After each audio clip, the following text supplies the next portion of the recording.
అందరికీ నమస్కారం. అందరు బాగున్నారా? మీ అందరితో నాకు సంబంధించిన ఒక విషయం చెప్తా. ధమాకా చేసి దాని తర్వాత చిరంజీవి సార్ సినిమా చేసే వరకు ప్రతి పాట వెనక, ప్రతి ప్రోత్సాహం వెనక ఒక మానసిక స్థైర్యం ఒకరున్నారు. ఆయన గురించి చెప్పే ముందు మీ అందరికీ ఒకటి చెప్పాలి. నిన్ను వదిలి ఉండలేను, నిన్ను విడిచి వెళ్ళలేను, ఎట్లా నేను చేదును, ఎట్ల పడినే సద్దును, నువ్వైనా చెప్పమ్మా పాటమ్మా, నన్నైనా చెప్పుకోని అమ్మా పాటమ్మా. ఎడ్లు గాసే గొడ్లు గాసే పిల్లవాణ్ణి తీసుకొచ్చి ఊరుగాని ఊరిలోన, దారిగాని దారిలోన విడిచిపెట్టి పోయినావమ్మా, ఎట్లా నేను సెద్దునో, ఎట్లా పడినే సద్దును. అలా ఒకరోజు నేను సెల్ ఫోన్ తీసుకొని ఒక సెల్ఫ్గా ఒక వీడియో తీసుకుంటూ ఉన్నా. ఆ వీడియో తీసుకుంటున్నప్పుడు ఆ వీడియోలో కుర్చీలో కూర్చున్న నా భార్య, ఇద్దరు పిల్లల్ని కూడా వీడియో తీసా. ఆ వీడియో తీసేటప్పుడు వాళ్ళకి తెలియదు నేను ఎందుకు వీడియో తీస్తున్నానా అని. అప్పటికి ఇంటికి కిరాయి ఎలా కట్టాలి, పిల్లల్ని ఎలా చదివించుకోవాలి, ఎలా బతకాలి, రేపు ఎలా గడపాలి అనే ఒక సందేహంలో చిట్ట చివరి రోజుల్లో, చిట్ట చివరి క్షణంలో ఉన్నప్పుడు మా ఇంట్లో సెల్ ఫోన్ సిగ్నల్స్ రాని ఒక ఇంట్లో నేను ఉంటున్నప్పుడు ఒక ఫోన్ కాల్ వచ్చింది. మీరు పీపుల్స్ మీడియా ఆఫీస్కి రావాలి అని.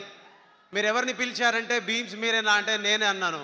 బట్ నన్ను పిలిచేటటువంటి అవకాశమే లేదు అంత పెద్ద కంపెనీ నుంచి. కానీ అలాంటి కంపెనీ నుంచి నాకు అవకాశం వచ్చింది. ఆ టైంలో నా సిచ్యువేషన్ ఏంటో తెలుసా? ఈ భూమి మీద నాకు నూకలు చెల్లిపోయాయి, నాకు జీవితం లేదు, నా భార్య పిల్లలకు కూడా జీవితం లేదు, అందరినీ కట్టగట్టుకొని ఒకేసారి పైకి వెళ్ళిపోదాం అని అనుకున్నాం. అలాంటి సమయంలో ఒక దేవుడిలాగా, ఒక జీసస్ లాగా, ఒక అల్లా లాగా, ఒక రాముడి లాగా, ఒక తిరుపతి వెంకటేశ్వర స్వామి లాగా, మనందరం మొక్కే దేవుళ్ళలాగా ప్రత్యక్షంగా ఒక మనిషి ప్రత్యక్షమై నా కోసం నిలబడితే ఆ నిలబడ్డ వ్యక్తి పేరు, శక్తి పేరు, వ్యవస్థ పేరు రవితేజ సార్.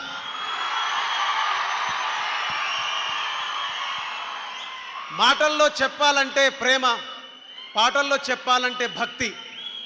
నిలబడి ఉన్నాను, రెండు కాళ్ళ మీద నిలబడి ఉన్నాను, 5 వేళ్లతో తింటున్నానంటే అమ్మా నాన్న నీ కొడుకు సజీవంగా ఉండడానికి రవితేజ సార్ కారణం. నీ కొడుకును నిలబెట్టిన రవితేజ సార్కి నాకు మాటలతో చెబితే సమాధానం అయిపోద్ది, మాటల్లో చెబితే సమాధానం అయిపోద్ది, కానీ పాటల్లో చెబితే చరిత్రలో నిలిచిపోతుంది అని చెప్పాను. అందుకే నా ప్రేమను ఎప్పుడు నేను సంగీతం రూపంలోనే సార్కి చెప్తాను. చాలామంది అనుకోవచ్చు అవసరాల కోసం, అవకాశాల కోసం చాలామంది చెప్తారు, చాలామంది కథలు చెప్తారు, కహానీలు చెప్తారని. శిశురోలి యొక్క కహానీలు, కథలు చెప్పడు, ఉన్నదే చెప్తాడు, ఉన్నదే మాట్లాడతాడు. అందుకే సార్కి నేనంటే ఇష్టం, సార్ నాకంటే ఇష్టం. ఎందుకు ఆయనతో నేను కలిసి పనిచేస్తాను, ఎందుకు నేను ఆయనతో కలిసి పనిచేస్తాను చాలామంది అంటుంటారు. నాలాంటి వాళ్ళు నిలబడడం అంటే రేపు రాబోయే నాలాంటి చాలామందికి ఆయన అవకాశాలు ఇవ్వబోతున్నారు.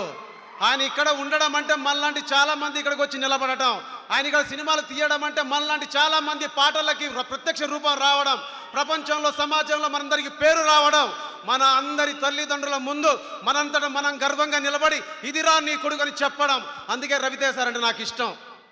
ఇప్పుడు కూడా సినిమా రికార్డింగ్ చేసి వచ్చా. ఆవేశంలోనో లేదంటే ఇంకేదో చెప్పడానికో ఏం మార్చడానికో నేను చెప్పట్లే, మళ్ళీ చెప్తున్నా, మార్క్ మై వర్డ్స్. ఒక బ్లాక్ బస్టర్ సినిమాకి సంగీతం అందించాను. బ్లాక్ బస్టర్ సినిమా ఇచ్చినందుకు రవితేజ సార్కి, భాను సార్కి, ఎస్పెషల్లీ వంశీ గారికి, అలాగే ఈ సినిమాలో చేసిన ప్రతి టెక్నీషియన్కి, ప్రతి రచయితకి, అలాగే రాజేంద్ర ప్రసాద్ సార్కి, మనందరి ఫేవరెట్ శ్రీలీల మేడంకి మనస్ఫూర్తిగా థ్యాంక్ యూ సో మచ్. మీ అందరికీ ఈ పాటకు రితం లేదు, కథం లేదు, పదం లేదు, అర్థం లేదు, పర్థం లేదు, స్వార్థం గీర్థం అసలు లేదు. Super duper hit song, super duper hit song, super duper hit song, super duper hit song. ఈ పాట చేసినప్పుడు చాలా మంది అన్నారు, చాలా కామెంట్స్ వస్తున్నాయని. నేను ఎంటర్టైన్ చేయడానికి ఈ పాట చేశా. ఈ పాటకు రిధం లేదు, కథం లేదు, పదం లేదు, అర్థం లేదు, పర్థం లేదు, స్వార్థం గీర్థం అసలు లేదు, ఏమీ లేదు, కానీ సూపర్ హిట్ సాంగ్ అంటే నవ్వుకుంటానని చేశా. అలాగే ఓలే ఓలే గుంటా మీ అయ్య కాడ ఉంటా, మీ అమ్మ కాడ తింటా, నీ బొళ్ళోకొచ్చి పంట. నచ్చిందా? ఓలే ఓలే ఓలే ఓలే.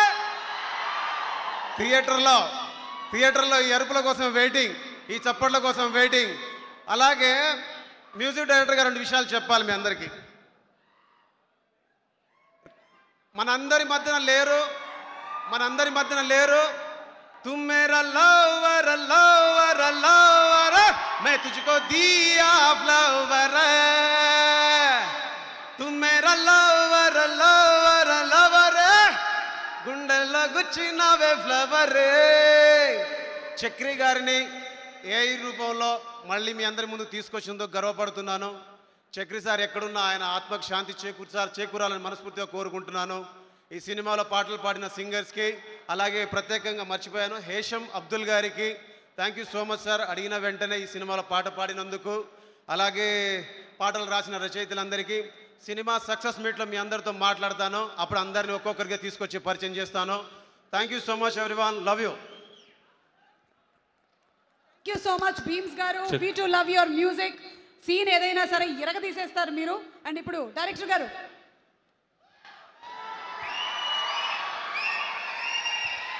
అందరికీ నమస్కారం.